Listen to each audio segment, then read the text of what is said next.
What if dinosaurs lived in ancient Egypt? The era of dragons and pharaohs. Chapter 1, The Gift of the Nile and the Roar of the Gods. Long ago, before deserts buried ancient traces and myths blended with legends, Egypt thrived along the fertile Nile, a cradle of civilization coexisting with massive dinosaurs. These creatures, far from monsters, were living gods, embodiments of strength like the winged chariots soaring above, the burrowing Tahape guarding fields, and the colossal Sobek lurking in the Nile's depths, a scaly deity beyond any crocodile. The sun god Ra manifested as Baharius, a golden Tyrannosaurus whose shimmering scales and dawn-shaking roar blessed the pharaoh, serving as a protector during festivals or invasions. Its presence felt in every rustle, ripple, and sunbeam. Egyptians revered these dinosaurs with tributes and temples, believing their favor ensured prosperity, setting them apart from other lands where such beasts were hunted or feared. Children grew up on tales of Tritodon building irrigation canals, Brontosaurus moving temple stones, and Stegosaurus teaching star knowledge, each dinosaur holding a societal role tied to cosmology. This harmony, blending wonder, danger, and respect, forged a unique bond, leaving a legacy as majestic as the pyramids, where humans and dinosaurs coexisted, transforming their world. Thus began a story of symbiosis, where reverence for some dinosaurs as gods clashed with defense against predatory kinds. Life was a delicate dance with nature's mighty incarnations, shaping a civilization rich with cooperation and conflict, its echoes preserved in stone and myth. Chapter 2, The Great Houses and the Covenants.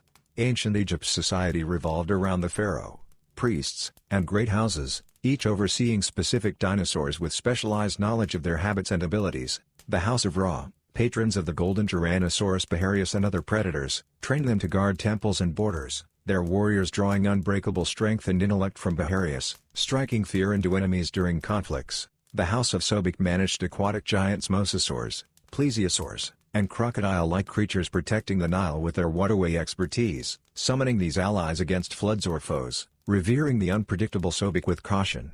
The House of Tahape handled herbivorous giants brontosaurs, triceratops, stegosaurs serving as architects and farmers, using brontosaurs to haul stones and triceratops to clear land, all tamed with respect, songs, and herbs in safe enclosures. Complex relationships among houses, alliances, rivalries, and oaths were governed by the Great Covenant, carved on papyrus and temple walls, declaring dinosaurs a divine gift for Egypt's benefit, with violations punished by banishment or death. This sacred law, more than a rule, defined Egyptian identity and harmony.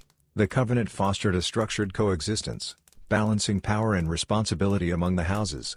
It ensured dinosaurs' roles enhanced Egypt's prosperity, reinforcing the spiritual and practical bond that sustained their unique society, shaping its cultural and defensive fabric.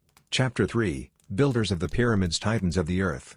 The pyramids' construction unveiled the remarkable symbiosis between humans and dinosaurs, a feat beyond human strength alone, orchestrated by the House of Tahape's architects and engineers. Brontosaurs, with harnesses of papyrus and leather, hauled multi-ton blocks along ramps, using their long necks as levers to lift stones, while triceratops leveled sites with their horns, and ankylosaur-like dinosaurs compacted foundations with armored tails, showcasing a coordinated effort.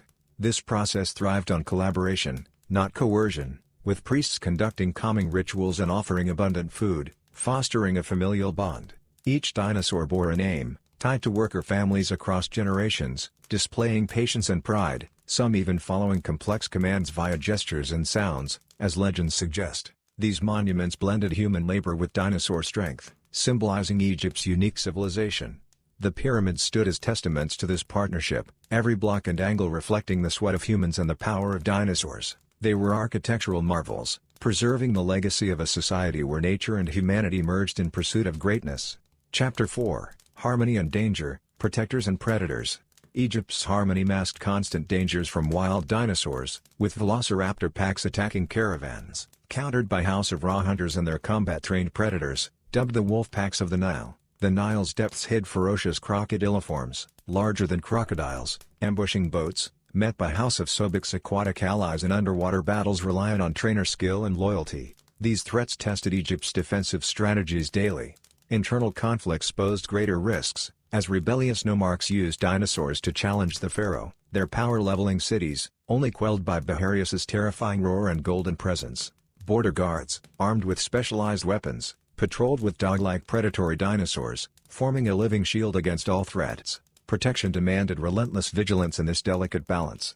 This duality of harmony and danger shaped a resilient society, where cooperation with tame dinosaurs fortified defenses against wild ones and human foes, cementing Egypt's unique existence amid nature's challenges. Chapter 5, Temples of the Dragon Gods. Dinosaur worship peaked in temples, sacred habitats blending luxury and reverence, where priests tended to revere dinosaurs. The Temple of Ra Baharius near Thebes boasted frescoes of its heroic poses, golden scales gleaming under torchlight and carved openings, with vast pools and gardens for its comfort. Priests offered feasts and tales, its divine presence a cultural cornerstone, its towering columns and carvings inspiring awe. The semi-submerged Temple of Sobek, on a Nile bend, housed aquatic rituals with mosasaurs and plesiosaurs, its walls depicting underwater scenes and blessings. Priests stove with these giants, requesting river protection, with legends of Sobek's rare emergence reinforcing its mystique. The open Temple of Taheit, in the fertile delta, featured pastures for brontosaurs and triceratops, serving as an agricultural and engineering hub where priests taught collaboration and progress with gratitude. Artifacts like Baharius feathers and Sobek scales, used in rituals, underscored their sanctity, while temples trained young priests in dinosaur care, merging human and dinosaur worlds under divine will, fostering a unique spiritual bond. Chapter 6, Secrets of Taming, the Whisper of Forgotten Ages. Taming dinosaurs was a guarded art, mastered by great houses through centuries of observing biology and psychology, recognizing individual personalities despite their size. Priests recorded habits and vocalizations in scrolls, building trust as the foundation, adapting techniques to each house's needs. This deep understanding set Egypt apart in its approach to these ancient creatures. Herbivores like brontosaurs were raised with care, hand-fed rare herbs and sung to in secure enclosures, trained with sounds and gestures for tasks like moving stones. Predators like Baharius required bravery trials to earn respect, trained to hunt on command with controlled diets, while Sobek's aquatic dinosaurs used underwater signals and bells for guidance. This whisper of forgotten ages blended skill with spiritual belief, forging a divine bond.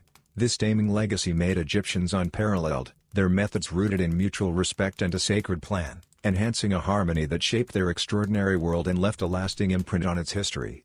Chapter 7, Legends of Lost Cities and Ancient Beasts.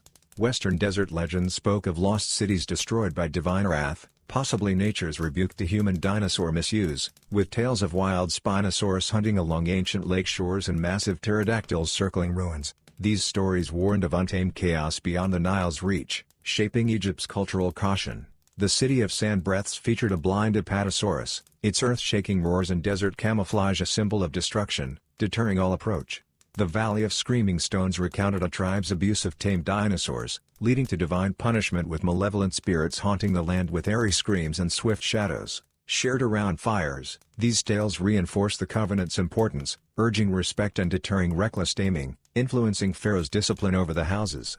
These narratives served as vital lessons, reminding Egyptians of nature's balance and the risks of overreach, preserving a legacy of reverence amid the desert's mysteries. Chapter 8, The Decline of the Golden Age, Curse or Climate Change? Egypt's Golden Age waned as the Nile's floods weakened and deserts advanced, signaling climate change. Droughts starved herbivores like brontosaurs, reducing predator numbers, with Baharius's golden scales dulling and Sobek's mosasaurs retreating to deep pools. Priests' rituals faltered, plunging the houses into despair as environmental shifts overwhelmed their control. Geological changes, earthquakes and volcanic gases brought untamable, aggressive dinosaur species, breaking the Great Covenant. Hunger drove people to hunt tame dinosaurs, sparking conflict, while temples emptied, their frescoes fading into relics. Dinosaurs withdrew or died, marking the end of symbiosis and Egypt's decline. This collapse reflected a fragile balance lost, where nature's wrath and human desperation reshaped a once thriving civilization into a shadow of its past. Chapter 9, The Last Pharaoh and the Last Dragon.